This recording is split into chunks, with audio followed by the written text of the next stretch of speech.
Hello, welcome to అన్యూస్. అందరికీ తెలిసిందే Yashmi eliminate అయిపోయింది. యష్మి ఎలిమినేట్ అవ్వడానికి కారణాలు ఏంటి అనేసరికి మనకు కనిపించేవి రెండు కనిపిస్తాయి. ఒకటి ఫ్లిప్పింగ్, రెండు నిఖిల్తో ట్రాపా. సో ఈ ట్రాప్ అనేసరికి యష్మియే కాకుండా అంతకుముందు కొంతమంది అమ్మాయిలు స్ట్రాంగ్ గర్ల్స్ ఎలిమినేట్ అయిపోయారు. వీళ్ళందరూ ట్రాక్ తప్పారా, ట్రాప్ లో పడ్డారా?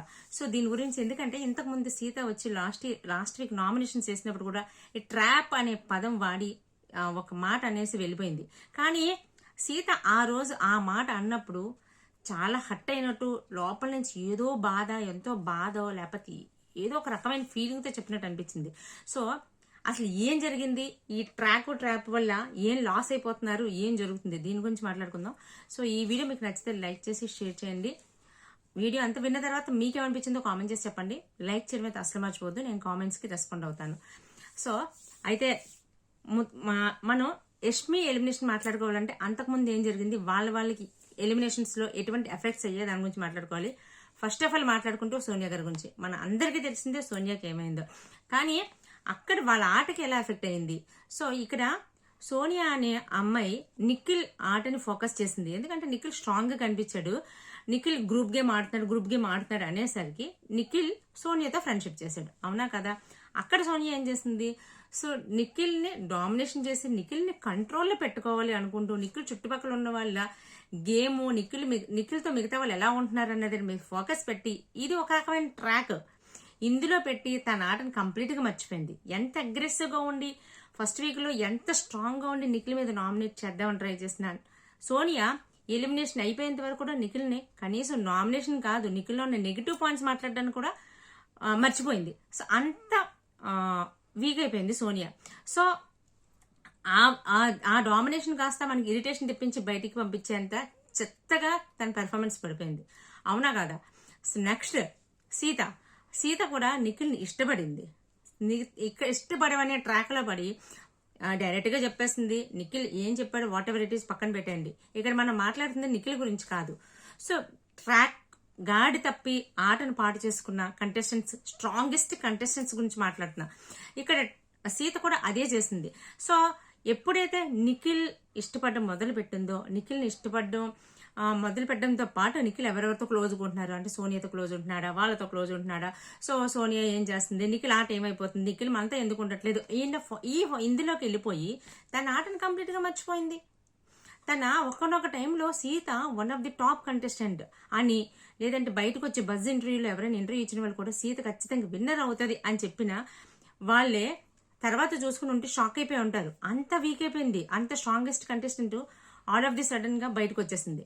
సో ఈ నిఖిల్లే మెయిన్ రీజన్ అంటే నిఖిల్ది మెయిన్ రీజన్ అవ్వచ్చు, మిగతా రీజన్స్ కూడా ఉన్నాయి. కానీ బట్ వాళ్ళ ఆట వీక్ అయిపోవడానికి మాత్రం కారణం నిఖిల్తో ఒక ట్రాప్ లో పడ్డమే. సో అది నిఖిలే వీళ్ళని ట్రాప్ లో వేసాడా అంటే కాదు. సో వీళ్ళు అనుకోకుండా ఒక ట్రాప్ లో పడిపోయి వీళ్ళ ఆట తీరుని అంతటిని ట్రాక్ తప్పించేసి మొత్తానికి ఇంట్లోకి వచ్చి కూర్చున్నారు. సో ఎంత హట్ అయిపోయారంటే ఆఖరికి సీత లాస్ట్ వీక్ నామినేషన్స్కి వచ్చినప్పుడు కూడా తను ఒక ట్రాప్ లో పడిపోయిన ఫీలింగ్ తో వచ్చి యష్మి మీద జాలిపడ్డ మొదలుపెట్టింది. నువ్వు ఆ ట్రాప్ లో పడకు, స్ట్రాంగెస్ట్ లేడీ కంటెస్టెంట్స్ తన ట్రాప్ లో పడేసి ఆటను పాడు చేస్తాడు, నువ్వు అలాంటి పని చెయ్యకు అని చెప్పి తనలో ఉన్న బాధ అనుకోవాలా, జలస్ అనుకోవాలా, కుళ్ళు అనుకోవాలా, లేదంటే తను ఒక తప్పు చేశాను అన్న ఫీలింగ్ అనుకోవాలి, ఏదైనా అనుకోండి, what ever it is. But తను బయటికి వెళ్ళిపోయి ఇన్ని వారాలు అయిపోయిన తర్వాత కూడా ఆ మాటను అంత స్ట్రాంగ్ గా చెప్పిందంటే తన మీద ఎంత ఎఫెక్ట్ పడి ఉంటుందో ఒకసారి ఆలోచించండి.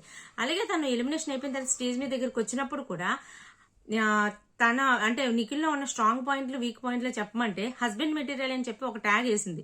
అసలు ఆ ట్యాగ్ ఎవడైనా ఎక్కడైనా వేస్తాడా? ఆ రోజు అందరు షాక్ అయిపోయారు. సో అంత ఘోరంగా సీత మైండ్ పొల్యూట్ అయిపోయింది. సో అక్కడికి వస్తే వాళ్ళిద్దరిది అలా అయిపోయినప్పుడు నెక్స్ట్ యష్మి ఇద్దరిని చూసిన యష్మి కూడా పిచ్చిగా అంటే ఒక ట్రాక్ అప్పటి వరకు చాలా స్ట్రాంగ్ గా కనిపించిన యష్మి, అంటే చాలా స్ట్రాంగ్ కంటెస్టెంట్, చాలా బాగా ఆడుతుంది, ఏం మాట్లాడుతుంది అబ్బా అనుకున్న Yashmi all of the sudden గా వచ్చి నాకు ఒక డ్రీమ్ వచ్చింది, ఆ డ్రీమ్ లో నిఖిల్ వచ్చాడు, నా ఫీలింగ్స్ వచ్చాయని చెప్పి చిన్న చిన్న పాయింట్స్ కోసం విష్ణుప్రియతో గొడవాడి మేము డాన్స్ చేయొద్దాం, మాకు హ్యాపీనెస్ ఉండొద్దా అని చెప్పడం, నిఖిల్ని ఎవరైనా నామినేట్ చేస్తే వాళ్ళని తిరిగి కోపంతో నామినేట్ చేయడం. సో నిఖిల్ ఆట ఎక్కడ ఎఫెక్ట్ అయిపోద్దేమోనని బాధపడుతూ డల్ అయిపోవడం. సో ఇలా రకరకాలుగా చూస్తే ఒక టైంలో చూస్తే యష్మి కనబడలేదు. యష్మి ప్లేస్ లోని నిఖిల్ ఆట కనబడడం మొదలుపెట్టింది. సో నిఖిల్ కోసం ఫైట్ చేయడం మొదలు పెట్టింది. దానివల్ల ఏమైంది, మొత్తం ఒక ట్రాప్ లో పడిపోయి తన ఆటను కూడా ట్రాక్ తప్పించేసింది. సో అసలు వీళ్ళందరూ బిగ్ బాస్ హౌస్ కి ఎందుకు వెళ్తున్నారు? ట్రాక్స్ నడపడానిక, ఆ ట్రాప్ లో పడిపోవడానిక? బిగ్ బాస్ సీజన్ 1 నుంచి సీజన్ 8 వరకు ఎక్కడ చూసినా సరే ఇలా ట్రాప్ లో పడిన వాళ్ళు ఎక్కడ కూడా సక్సెస్ అయింది కనిపించలేదు, లేదు కూడా. ఆఖరికి రాహుల్ సిప్లిగంజ్ గెలిచాడు కదా అంటారా, రాహుల్ సిప్లిగంజ్ కూడా అవతల అమ్మాయిది, ఆ అమ్మాయిది ఎక్కువ ఎఫెక్ట్ ఉంటుంది తప్ప రాహుల్ సిప్లిగంజ్ అప్పటికీ కూడా బ్యాలెన్స్ అవుతూనే ఉంటాడు. ఒక రాహుల్ సిప్లిగంజ్ తప్ప మిగతా వాళ్ళు ఎవరిని ఏ సీజన్ లో ఏ విన్నర్ని చూసుకున్నా, కనీసం రన్నర్ని చూసుకున్నా సరే అలాంటి సిచ్యువేషన్స్ ఎవరూ లేరు. సో వాళ్ళు ఫోకస్ గా ఉంటారు. ట్రాప్లు పక్కన పెట్టేసిన వాళ్ళే బిగ్ బాస్ సీజన్ 8 కి విన్నర్స్ అవుతారు. సో ఈ సీజన్ లో అయినా సరే ఒక అమ్మాయి అయినా లేడీ కంటెస్టెంట్ అయినా విన్నర్ అవుతుందేమో అనుకున్న హోప్స్ ను కూడా స్ట్రాంగ్ కంటెస్టెంట్స్ అందరు వెళ్ళిపోతూ మొత్తం మన ఆశలన్నిటి మీద నీళ్ళు చెల్లిస్తున్నట్టు చేసేసారు. సో ఇక్కడ ఏంటంటే మనం ఇక్కడ మాట్లాడుకోవాల్సిందే, అంటే ఎంతగా నిఖిల్ గురించి మాట్లాడుకుంటున్నాను. నిఖిల్ ట్రాప్లో వేసాడంటే అసలు ఎట్టి పరిస్థితుల్లో కానే కాదు. నిఖిల్ కేరింగ్ గా ఉండడం, నిఖిల్ వాళ్ళతో వాళ్ళని హర్ట్ చేయకుండా మాట్లాడడం, వాళ్ళ ఎమోషన్స్ తెలిసినా సరే తను గట్టిగా మాట్లాడకుండా వాళ్ళని ఇంకా కొంచెం కేర్ తీసుకున్నట్టుగా చెయ్యడం వల్ల వీళ్ళందరికీ వాళ్ళు ఒక రకమైన కన్ఫ్యూజన్ స్టేట్కి వెళ్ళిపోయారు. సో ఇది నిఖిల్ తప్పు కాదా అంటే ఒక విధంగా నిఖిల్ది తప్పే. సో ఆ నిఖిల్ తప్పు వల్ల, కానీ నిఖిల్ ఆ ట్రాక్ లో పడకుండా తన ట్రాక్ ని పక్కకి తిప్పకుండా ఉండడం వల్ల తన ఆట స్ట్రాంగ్ గా ఉంది. వీళ్ళు కంప్లీట్ గా అదే ఆ యాంగిల్లోకి వెళ్ళిపోవడం వల్ల వాళ్ళు ఇంట్లో కూర్చొని ఈ రోజు నిఖిల్ ఆటని ఇంట్లో టీవీలోంచి సిచ్యువేషన్ వచ్చింది. సో ఇది అవుతుంది ఇక్కడ ఓవరాల్ గా చూసుకుంటే. అసలు ఇంకా ఒకటి ఏంటంటే యష్మిలో పెద్ద పెద్ద పెద్ద పెద్ద పెద్ద నెగిటివ్ ఏంటి అంటే మీరు అనొచ్చు, ఏం విష్ణుప్రియ ట్రాక్ నడపట్లేదా, విష్ణుప్రియ బయటకు ఎందుకు రాలేదు అంటే అదే అంటున్నాగా. యష్మి బయటకు రావడానికి ఇంకొకటి ఏంటంటే తను ఒక స్టాండ్ తీసుకున్న స్టాండ్ గురించి నిఖిల్ ఇష్టపడుతున్నానని అంత ఓపెన్ గా చెప్పినప్పుడు, నిఖిల్ గురించి అంటే ఏదైనా విషయం వచ్చినప్పుడు వెంటనే నిఖిల్ మీదకి తోసాడు. సో మాట ఫ్లిప్ అయిపోవడం, ఏదైనా సరే ఒక నిఖిల్ గురించి అనే కాదు దేని గురించి అయినా సరే ఇప్పుడు ఒక మాట మాట్లాడి నెక్స్ట్ వెంటనే ఫ్లిప్ చేసేసి ఆ మాటని అబద్ధపు మాట కింద మార్చాడు. ఇవన్నీ కూడా యష్మి ఆట తీరు మీద చాలా చాలా ఎఫెక్ట్ పడ్డాయి. విష్ణుప్రియది అలా ఉండదు. తను ఏదైనా తప్పైనా ఒప్పైనా సరే నాదే, నేనింతే, నేను జీరో, నాకు రాదు, నా నెత్తి బుర్ర అని చెప్పేసి నేను ఇష్టపడుతున్నాను, నేను అదే, నచ్చితే ఉంచండి లేకపోతే పీకేయండి ఇలా మాట్లాడుతుంది. సో దానివల్ల ఒక సెట్ ఆఫ్ పీపుల్కి నచ్చింది. తర్వాత తన బయట ఉన్న తన ఫ్యాన్ ఫాలోయింగ్స్ ఇవన్నీ కూడా ఉండడం వల్ల విష్ణుప్రియ అలా సస్టైన్ అవుతుంది. బట్ విష్ణుప్రియ కూడా ఎప్పుడూ వెళ్ళిపోవాల్సిన విష్ణుప్రియే ఒక set of people mind sets కి అలా వెళ్ళిపోతుంది. ఒకేలా ఉండి ఒకేలా వెళ్ళిపోవడం వల్ల వచ్చింది. వీళ్ళు ఇలా కాదు, సడన్ గా మారి సడన్ గా ఏదో చెయ్యాలనుకుంటూ ఇంటికి వెళ్ళి కూర్చుంటున్నారు. సో మొత్తానికి అయితే యష్మి ఎలిమినేషన్ అయిపోయింది, కంప్లీటెడ్, ఇంటికి వెళ్ళిపోయింది. సీత, సోనియా, యష్మి వీళ్ళందరూ కూడా టీవీ దగ్గర కూర్చొని నిఖిల్ ఆట చూడాల్సిందే. సో అయితే నెక్స్ట్ ఒక పృథ్వీని చూసుకున్నాం. పృథ్వీ ఆట అనేది ఒక ట్రాక్ అంటే ఒక అగ్రెసివ్నెస్. ఈ రోజు ఏ రోజైనా సరే ఎన్ని సీజన్స్ ఇది డే 1 నుంచి ఇప్పటి వరకు చూసినా సరే అరవీరి భయంకరంగా పృథ్వీ ఆడుతున్నాడు అనేది ఎక్కడ వినలేదు కూడా. తన అగ్రెసివ్నెస్ వల్ల లేదంటే విష్ణుప్రియ ట్రాక్ వల్ల దేని వల్ల అలా వెళ్ళిపోతున్నాడు అంటే అలా వెళ్ళిపోతున్నాడు. ఈ రోజు బాటమ్ 2లోకి వచ్చాడు, బాటమ్ కిందకు వచ్చాడంటే అసలు యష్మియా పృథ్వీయా వెళ్ళిపోతాడా అన్న సిచ్యువేషన్స్ లోని సింగిల్ ఎలిమినేషన్ అవ్వడం వల్ల యష్మి వెళ్ళిపోయింది. యాజ్ యూజువల్ ఎప్పుడూ లాగే డబుల్ ఎలిమినేషన్ ఉంటే ఈ రోజు పృథ్వీ కూడా వెళ్ళిపోవాల్సిన సిచ్యువేషన్.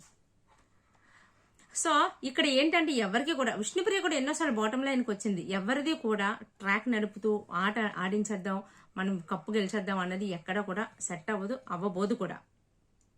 ఫోకస్ ఉన్న వాళ్ళే గెలుస్తారు. సో ఇదేంటి నాకు అనిపించింది ఓవరాల్ గా. సో నెక్స్ట్ మనం నామినేషన్స్ ప్రోమో చూసుకున్నప్పుడు కూడా నబీల్కి మన గౌతమ్కి ఫుల్ పడినట్టుంది ఈ రోజు. ఈసారి అయితే పాయింట్స్ కూడా ఫుల్ వచ్చాయి ఒక్కొక్కరికి. గౌతమ్ నాగార్జున గారు ఫుల్ గౌతంలో ఉన్న పాయింట్స్ తీసి పెట్టడం, తర్వాత పృథ్వీ గురించి మాట్లాడి ఇవన్నీ కూడా అందరికి కూడా ఫుల్ పాయింట్స్ వచ్చాయి. సో ఫుల్ కుమ్మేసుకుంటారు. ఆ తర్వాత అవినాష్కి పృథ్వీ కూడా బాగా పడినట్టుంది. ఎందుకంటే అవినాష్ స్టార్టింగ్ లో అప్పుడే వీక్ కంటెస్టెంట్ అప్పుడే వెళ్ళిపోతాడేమో అనుకున్న టైంలోని నామినేషన్స్ తను ప్రొటెక్ట్ చేసుకున్నాడు కదా, ఆ పాయింట్ తీసాడు పృథ్వీ నామినేషన్స్